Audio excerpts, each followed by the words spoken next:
Assalamualaikum warahmatullahi wabarakatuh.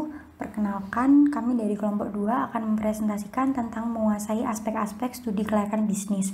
Sebelumnya, perkenalkan nama kelompok kami. Yang pertama Silvi Nur Kolbi, NIM 2019-150. Yang kedua Nabila Romiza, NIM 2019-158. Dan yang terakhir Muhammad Naufal Al-Bazid, NIM 2019-187. Aspek-aspek studi kelayakan bisnis yang pertama yaitu aspek manajemen. Pengertian manajemen. Manajemen bagi perusahaan yakni merupakan cara perusahaan menata dan mengelola sumber daya agar suatu usaha dapat berjalan sesuai harapan demi tercapainya suatu tujuan. Manajemen sangat berperan penting dalam suatu perusahaan karena merupakan faktor keberhasilan suatu usaha. Pengertian manajemen secara umum sendiri yaitu suatu proses kegiatan pengelolaan dalam sebuah perusahaan dengan menerapkan fungsi perencanaan, pengorganisasian, pelaksanaan, dan pengawasan dalam memanfaatkan sumber daya yang ada secara optimal untuk mencapai tujuan yang telah ditetapkan. Fungsi yang pertama yaitu perencanaan atau planning, dengan pengertian proses untuk menentukan bagaimana suatu usaha akan dijalankan, sehingga diperlukan perencanaan yang matang untuk menjalankan dan mengaplikasikannya secara nyata. Pendekatan perencanaan ada 4. Yang pertama yaitu pendekatan atas bawah atau top down. Pendekatan ini dilakukan oleh pimpinan organisasi. Unit organisasi di bawahnya hanya melaksanakan hal-hal yang telah direncanakan. Yang kedua yaitu pendekatan bawah atas atau bottom up. Bottom up ini memiliki pendekatan yang dilakukan dengan cara pimpinan puncak memberikan gambaran situasi dan kondisi yang dihadapi organisasi, termasuk mengenai misi, tujuan, sasaran, dan sumber daya yang dimiliki. Pendekatan campuran. Pendekatan ini pimpinan memberikan petunjuk perencanaan organisasi secara garis besar, sedangkan perencanaan detailnya diserahkan kepada kreativitas unit perusahaan di bawahnya dengan tetap memenuhi aturan yang ada. Yang terakhir yaitu pendekatan kelompok. Pendekatan ini perencanaannya dibuat oleh sekelompok tenaga ahli dalam perusahaan. Fungsi perencanaan sendiri bermanfaat bagi proses manajemen. Fungsi utamanya yakni yang pertama penerjemah kebijakan umum, yang kedua berupa perkiraan yang bersifat ramalan, yang ketiga berfungsi ekonomi, yang keempat memastikan suatu kegiatan, yang kelima alat koordinasi, dan yang terakhir yaitu alat atau sasaran pengawasan. Selanjutnya yaitu macam-macam perencanaan. Perencanaan dapat dilihat dari beberapa sisi penting. Yang pertama sisi jangka waktu. Sisi jangka waktu sendiri dibagi menjadi 3. Yang pertama perencanaan jangka panjang berkisar 20 hingga 30 tahun dengan memiliki rencana yang masih berbentuk garis besar yang bersifat strategis dan umum. Yang kedua perencanaan jangka menengah berkisar 3-5 tahun yang merupakan pecahan dari perencanaan jangka panjang sehingga setiap tahap disesuaikan dengan prioritas. Yang ketiga, perencanaan jangka pendek yang kurang lebih hanya 1 tahun, yaitu perencanaan lebih rinci, terukur, dan jelas sasaran yang harus dicapai. Sisi yang kedua yaitu sisi tingkatan manajemen. Perencanaan strategis, perencanaan yang lebih terfokus pada penentuan manajemen puncak untuk mencapai tujuan perusahaan dalam jangka panjang. Yang kedua, perencanaan operasional. Bagian strategi operasional yang mengarah pada bidang fungsional berupa untuk memperjelas makna suatu strategi utama dengan indikasi rincian yang spesifik dan berjangka pendek.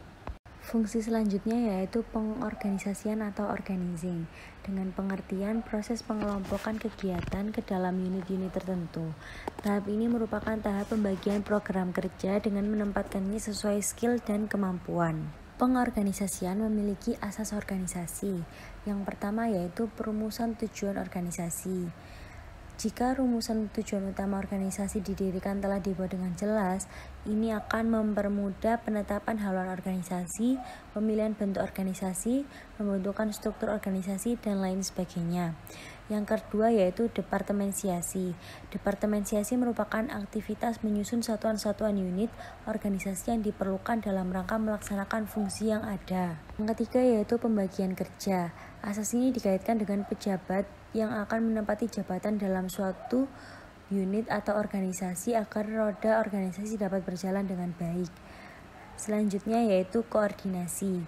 Asas ini menyatakan bahwa suatu organisasi harus memiliki keselarasan aktivitas di antara satuan atau unit organisasi atau di antara pejabatnya. Yang kelima yaitu pelimpahan wewenang. Pelimpahan wewenang merupakan penyerahan sebagian hak untuk mengambil keputusan yang diperlukan agar tugas serta tanggung jawab tetap dapat dilaksanakan dengan baik oleh seorang pejabat ke pejabat lain. Selanjutnya yang keenam, rentan kendali. Rentan kendali merupakan jumlah terbanyak bawahan langsung yang dapat dipimpin dengan baik oleh seorang atasan. Sedangkan bawahan langsung merupakan sejumlah pejabat yang langsung berkedudukan di bawah seorang atasan tertentu. Ketujuh, jenjang organisasi. Jenjang organisasi merupakan tingkat-tingkat suatu organisasi yang di dalamnya terdapat pejabat, tugas, serta wewenang tertentu menurut kedudukannya serta fungsi suatu organisasi. Selanjutnya yang ke-8, kesatuan perintah. Asas ini menyatakan bahwa tiap-tiap pejabat dalam organisasi hendaknya hanya dapat perintah dan bertanggung jawab kepada seorang tertentu. Selanjutnya yang ke-9, yang terakhir, fleksibilitas. Asas ini menyatakan bahwa struktur organisasi hendaknya mudah diubah untuk disesuaikan dengan perubahan-perubahan yang terjadi tanpa mengurangi kelancaran aktivitas yang sedang berjalan. Selanjutnya dalam pengorganisasian ada struktur organisasi. Yang pertama, spesialisasi aktivitas, yaitu melakukan pembagian kerja dan menyatukan tugas ke dalam unit kerja. Yang kedua yaitu standarisasi aktivitas, yaitu prosedur untuk menuju kelayak dugaan atau fleksibilitas. Yang ketiga yaitu aktivitas-aktivitasnya. Yang keempat, koordinasi aktivitas, yaitu memadukan fungsi subunit dalam organisasi untuk memudahkan pengkoordinasian aktivitas. Dan yang terakhir yaitu besar unit kerja, yang berhubungan dengan jumlah pegawai yang berada dalam suatu kelompok kerja. Bentuk organisasi. Organisasi garis memiliki ciri jumlah karyawan yang relatif sedikit, organisasi relatif kecil, karyawan saling mengenal secara akrab, dan spesialisasi kerja masih relatif rendah. Yang kedua, organisasi fungsional memiliki ciri atasan mempunyai wewenang untuk memberikan perintah kepada bawahan. Yang ketiga, organisasi garis dan staf, organisasi yang mulai berkembang besar sehingga tidak menutup kemungkinan timbul kesulitan bagi seorang pemimpin untuk mengambil keputusan dengan bantuan orang lain yang dirasa lebih mampu. Yang keempat, organisasi gabungan merupakan kombinasi struktur organisasi garis, fungsional, serta garis dan staf.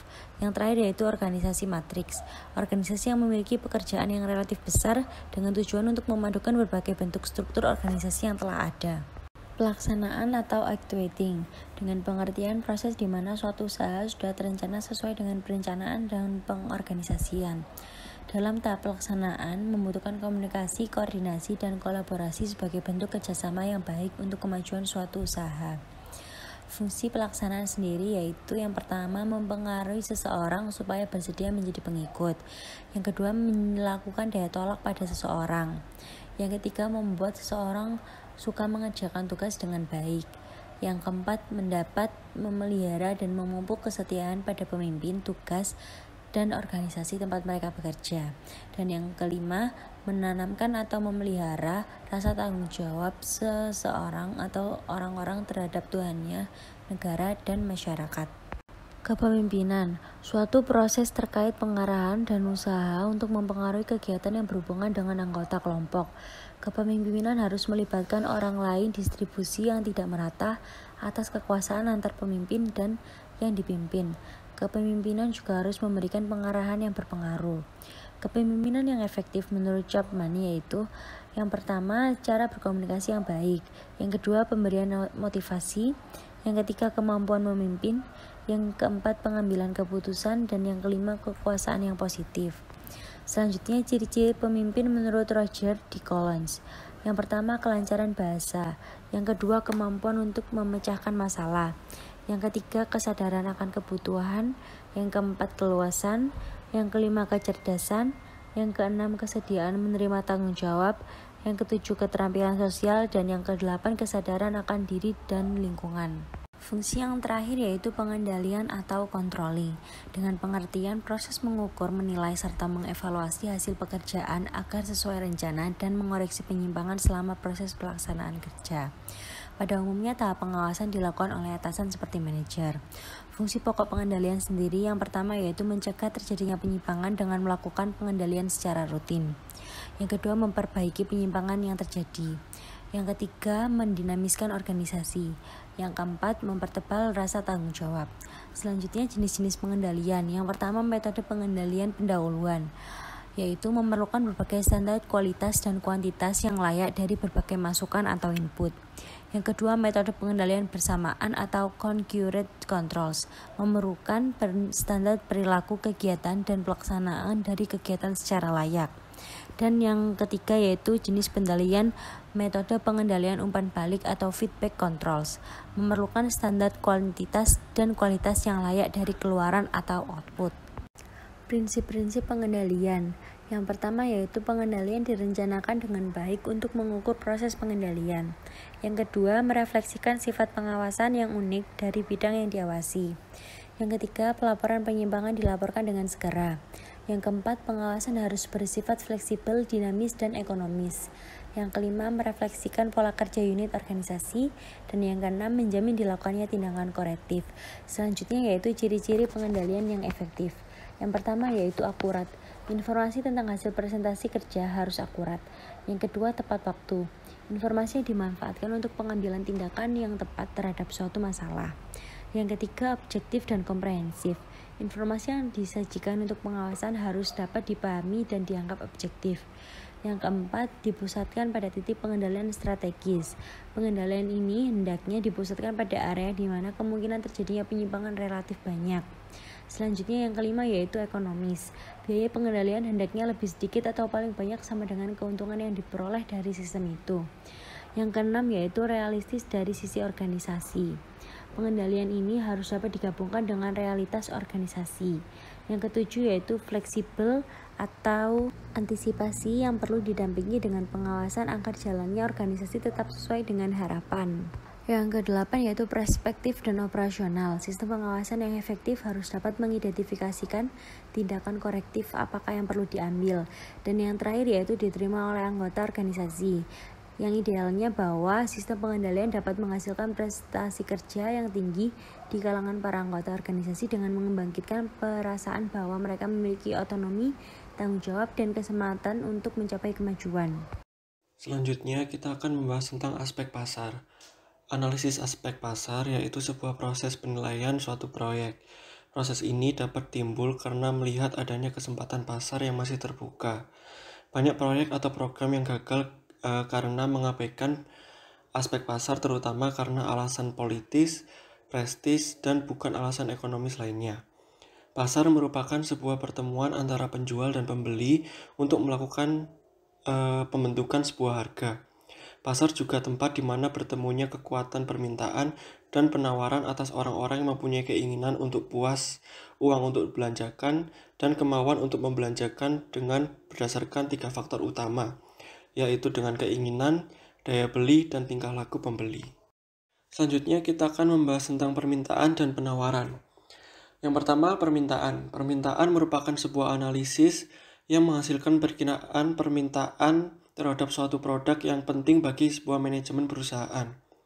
Permintaan dapat diartikan sebagai jumlah barang yang dibutuhkan konsumen untuk membeli berbagai tingkatan harga. Permintaan yang didukung dengan kekuatan tenaga beli disebut permintaan efektif. Lalu permintaan yang berdasarkan kebutuhan saja disebut permintaan potensial. Hukum permintaan mengatakan bila suatu barang meningkat maka kuantitas barang yang diminta akan berkurang. Dan juga sebaliknya, apabila harga barang menurun, maka kuantitas barang yang diminta akan naik. Lalu penawaran. Penawaran merupakan atau dapat diartikan sebagai kuantitas barang yang ditawarkan di pasar pada berbagai tingkatan harga. Konsep penawaran terbagi atas 2 bagian, yaitu permintaan konsumen dan permintaan pasar. Permintaan konsumen atas barang atau jasa dapat menentukan jumlah barang atau jasa yang harus dihasilkan, serta berapa biaya dan harga yang diperlukan atas barang atau jasa tersebut. Lalu ada beberapa faktor yang dapat mempengaruhi permintaan dan juga penawaran, yaitu yang pertama, harga barang lain. Di sini harga barang saling bersaing dan dalam memenuhi kebutuhan konsumen, sehingga persaingan ini dapat menimbulkan pengaruh yang penting dalam penawaran suatu barang. Yang kedua ada biaya faktor produksi. Hal ini sangat penting karena jika dalam memproduksi sebuah barang kurang efisien, maka naiknya harga karena faktor produksi dapat mempengaruhi penawaran dalam kegiatan ekonomi tertentu. Lalu yang ketiga ada tujuan perusahaan. Tujuan perusahaan yang bermacam-macam dapat menimbulkan pengaruh yang berbeda terhadap produksi barang. Misalnya sebuah perusahaan yang ingin memaksimalkan labanya. Lalu yang terakhir ada tingkat teknologi. Teknologi sangat berperan penting dalam penentuan jumlah barang. Teknologi dapat mengurangi biaya produksi yang signifikan dan menaikkan produktivitas yang mengakibatkan naiknya penawaran. Selanjutnya kita akan membahas tentang bentuk pasar. Yang pertama ada pasar persaingan sempurna, lalu ada pasar monopoli. Pasar monopoli di mana pasar yang dikuasai oleh seorang penjual saja. Tidak ada barang substitusi terhadap barang yang dijual oleh penjual tersebut, serta adanya hambatan besar dalam masuknya pesaing. Lalu yang ketiga ada pasar oligopoli yang merupakan perluasan dari pasar monopoli, di mana dalam menentukan harga dan kuantitas produksi karena pengaruh dari pesaing sangat terasa, serta segala aktivitas pesaing perlu dimasukkan dalam perhitungan. Yang keempat ada pasar persaingan monopolistik, di mana pasar ini merupakan campuran antara pasar persaingan sempurna dengan pasar monopoli karena ada kebebasan keluar masuk pasar dan barangnya yang tidak homogen. Lalu yang keempat kita akan membahas implikasi pada strategi kelayakan bisnis. Setelah menyesuaikan beberapa ketentuan yang telah dijelaskan, di sini diharapkan yang pertama adalah mampu menentukan produk atau jasa yang dijadikan benchmark bagi perancangan produk atau jasa yang akan dijual. Jika belum ada produk yang beredar di pasar, maka bisa jadi rancangan produk atau jasa tersebut akan menjadi pelopor di pasar. Lalu yang kedua, mampu menentukan jenis pasar yang akan dipilih, baik dari sisi produsen atau konsumen, karena manajemen selanjutnya akan mempersiapkan strategi dan kebijakannya. Yang ketiga, mampu melakukan analisis untuk dapat menentukan pergerakan permintaan konsumen yang produknya akan dijual serta pergerakan kemampuan produsen dalam penawaran di pasar untuk sekarang atau di masa depan. Kita akan membahas tentang aspek pemasaran. Saat ini di mana tingkat persaingan yang sangat ketat, perusahaan harus melakukan rise dengan berbagai cara, seperti halnya tes pasar. Dari tes pasar ini, perusahaan bisa meramalkan besaran pasar yang dapat diserap dan mengetahui kebutuhan dari konsumen. Selanjutnya kita akan membahas tentang segmentasi target posisi di pasar. Pasar ini bersifat heterogen, maka harus dilakukan segmentasi pasar agar perusahaan lebih mudah masuk dan menyesuaikan dengan target pasar. Di sini ada beberapa cara. Yang pertama adalah segmentasi pasar. Manajemen dapat melakukan kombinasi beberapa variabel untuk mendapatkan suatu cara yang pas dalam segmentasi pasarnya dengan beberapa aspek utama, yaitu geografis, demografis, psikografis, dan perilaku. Segmentasi pasar harus dilakukan dengan mengukur besar pasar dan daya belinya, apakah dapat terjangkau sejauh mana segmen ini dapat efektif. Yang kedua ada menetapkan pasar sasaran. Perusahaan juga perlu melakukan analisa untuk melakukan atau memutuskan beberapa segmen pasar yang akan dicakup dengan beberapa faktor, yaitu ukuran dan pertimbangan segmen, kemenarikan struktural segmen, serta sasaran dan sumber daya perusahaan. Ketiga faktor ini harus dipenuhi sehingga efektif dalam waktu jangka panjang dan harus mempertimbangkan kemampuan perusahaan dalam menyediakan produknya, baik tenaga pelaksana hingga proses masuknya pasar ke persaingan. Lalu yang ketiga ada menentukan posisi pasar, di mana ada 3 langkah dalam menentukan segmentasi pasar. Yang pertama mengidentifikasi keunggulan kompetitif, yaitu perusahaan harus membedakan antara atas tawaran pemasaran perusahaan sehingga dapat memberi nilai superior daripada perusahaan atau tawaran pesaing. Lalu yang kedua, memilih keunggulan kompetitif. Di sini perusahaan dapat menentukan beberapa keunggulan kompetitif yang dinilai potensial dan menetapkan posisinya dengan lebih dari satu pembeda terhadap pesaing. Lalu yang terakhir, mewujudkan dan mengkomunikasikan posisi. Di sini, perusahaan harus mewujudkan pilihan dari langkah sebelumnya dengan membangun mutu dan layanan yang baik dan terus mengembangkan posisi itu secara bertahap serta melakukan penyesuaian terhadap kondisi pasar. Lalu kita akan membahas sikap dan perilaku konsumen. Yang pertama, sikap konsumen. Sikap konsumen dapat berperan penting dalam membentuk dan mengevaluasi kinerja perusahaan. Sikap konsumen harus memiliki karakteristik yang memiliki petunjuk, memiliki struktur, dapat dipelajari dengan berdasarkan pengalaman pribadi sesuai dengan prinsip fungsi sikap, yakni fungsi penyesuaian, fungsi pertahanan ego, dan juga fungsi pengetahuan. Lalu perilaku konsumen. Perilaku konsumen dikumpulkan sebanyak mungkin oleh perusahaan berdasarkan tindakan dalam mendapatkan barang, mengkonsumsi, serta menghabiskan produk atau jasa sesuai dengan perilaku yang tampak maupun tidak tampak, dan berdasarkan beberapa faktor seperti sosial budaya dan psikologis. Lalu yang ketiga, kita akan membahas tentang kepuasan konsumen. Kepuasan konsumen dapat menjadi hal penting dalam mempengaruhi mutu produk dan pelayanan sebuah perusahaan, kegiatan penjualan, pelayanan setelah penjualan, dan juga nilai-nilai penjualan. Kepuasan konsumen dapat dibagi menjadi dua, yaitu kepuasan fungsional atau sebuah kepuasan yang diperoleh dari fungsi suatu produk, dan juga kepuasan psikologis atau kepuasan yang diperoleh dari atribut yang bersifat tidak berwujud dari sebuah produk. Selanjutnya kita akan membahas manajemen pemasaran. Yang pertama ada analisis persaingan. Perusahaan perlu melakukan studi kelayakan bisnis agar strategi pemasarannya efektif. Tujuannya adalah agar perusahaan dapat menemukan bidang-bidang berpotensi untuk dijadikan keunggulan serta mengetahui titik lemah dari kompetitifnya. Berikut adalah langkah-langkah untuk menganalisis pesaing. Yang pertama ada mengidentifikasi pesaing, lalu menentukan sasaran pesaing, lalu mengidentifikasi strategi pesaing. Yang keempat ada menilai kekuatan dan kelemahan pesaing, lalu mengestimasi pola reaksi pesaing, dan yang terakhir adalah memilih pesaing. Lalu yang kedua ada bauran pemasaran produk barang. Dalam pemasaran produk barang, manajemen pemasaran akan dipecah dalam 4 kebijakan atau komponen, yaitu harga, produk, distribusi, dan promosi. Dalam kebijakan produk, sebuah pengembangan produk yang mengharuskan perusahaan menerapkan manfaat dari produk tersebut seperti pengembangan mutu, ciri, dan juga desain. Sedangkan dalam kebijakan harga itu harus disesuaikan dengan strategi marketing mix, di mana manajemen harus mempertimbangkan keseluruhannya. Lalu ada kebijakan distribusi. Di sini saluran distribusi akan membentuk sebuah tingkatan saluran yang mana hal ini menentukan panjangnya saluran distribusi dengan menganalisa kebutuhan konsumen. Lalu yang terakhir ada kebijakan promosi.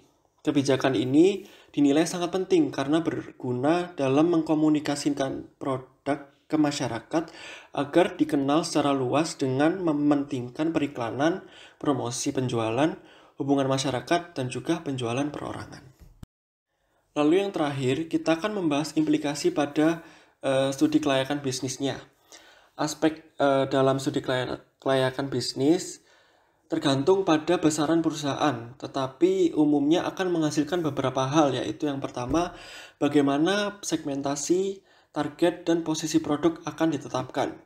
Lalu bagaimana strategi bersaing ditentukan, lalu bagaimana program pemasaran dianalisa melalui bauran pemasaran, kemudian perkiraan penjualan yang bisa dicapai perusahaan, dan yang terakhir adalah perkiraan market share yang bisa dikuasai oleh perusahaan.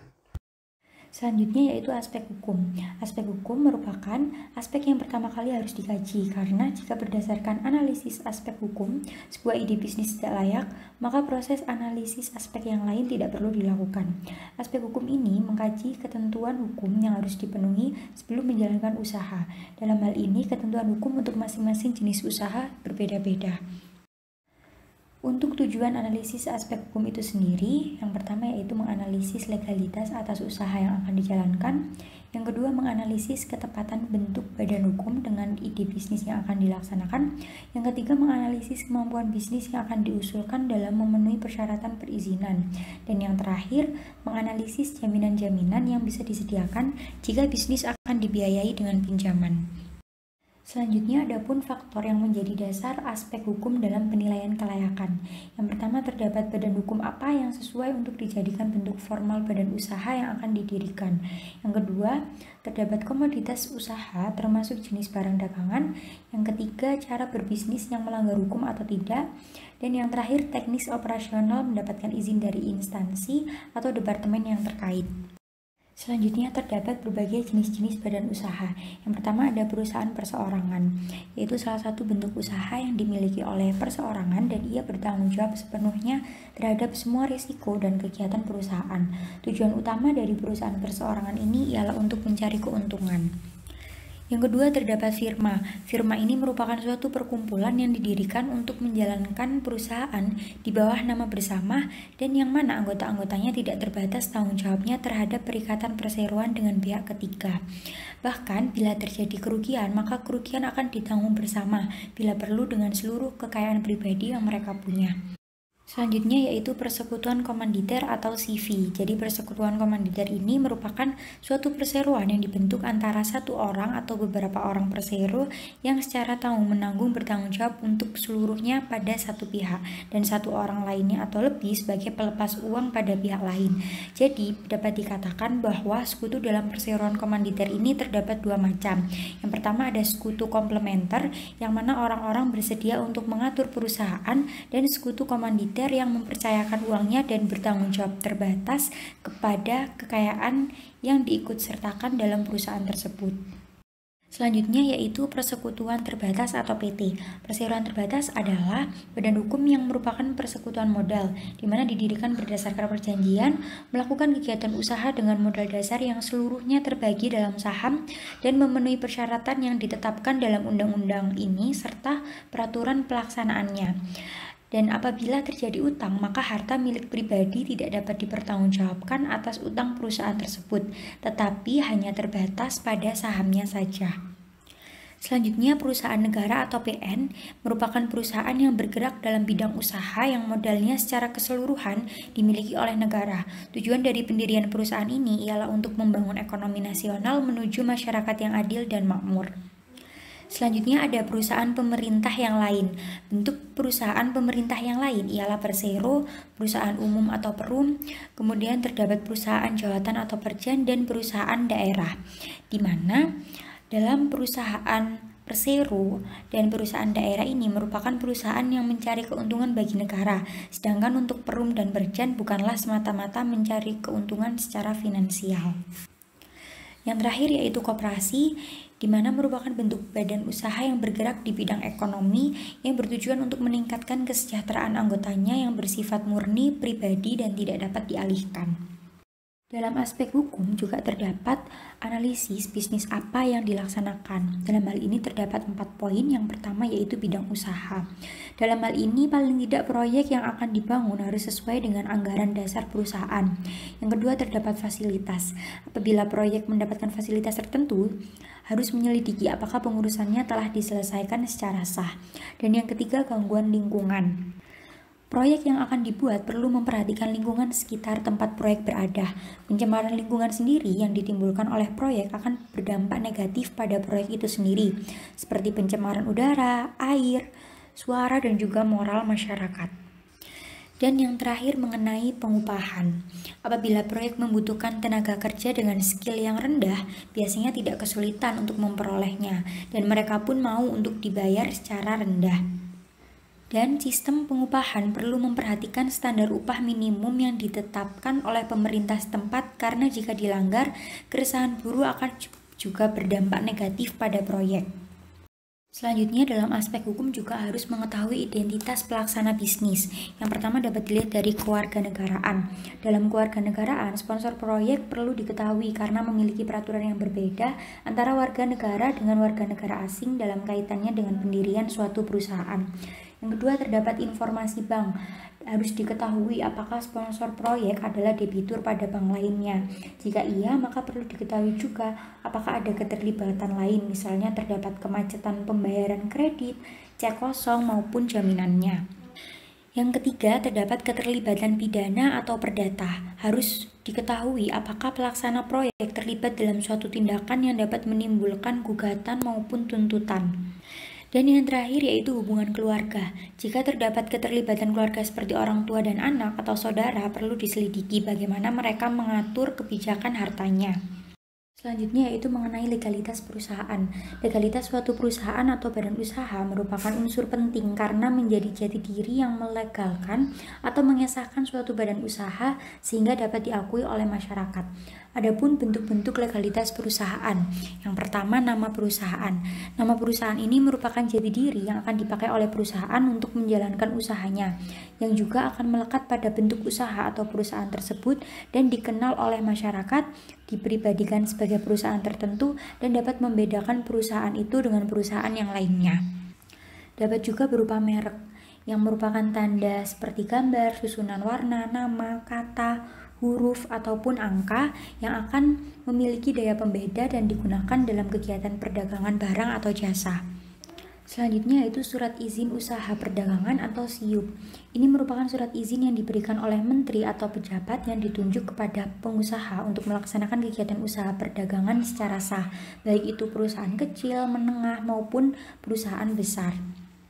Yang terakhir yaitu izin usaha industri. Selain perusahaan perdagangan barang atau jasa, ada pula perusahaan industri. Sama halnya dengan perusahaan perdagangan, perusahaan industri ini juga harus memiliki surat izin, yaitu merupakan surat izin industri, dan setiap pendirian perusahaan industri baru atau perluasan wajib memperoleh industri atau memperoleh IUI, surat izin industri.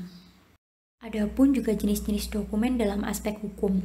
Yang pertama ada bentuk badan usaha, kemudian ada bukti diri, ada tanda daftar perusahaan, ada juga nomor pokok wajib pajak atau NPWP, dan juga izin-izin perusahaan seperti surat izin usaha perdagangan atau SIUP, surat izin usaha industri, izin usaha tambang dari Departemen Pertambangan, dan lain-lain. Adapun juga yang terakhir, keabsahan dokumen lainnya seperti status hukum tanah dan juga kendaraan bermotor. Selanjutnya, adapun peraturan dan perundang-undangan dalam aspek hukum. Yang pertama ada UU nomor 40 tahun 2007 tentang perseroan terbatas. Yang kedua ada PP nomor 63 tahun 2008 tentang yayasan. Yang ketiga ada UU nomor 25 tahun 1995 tentang koperasi. Yang keempat terdapat UU nomor 13 tahun 1995 tentang izin usaha industri.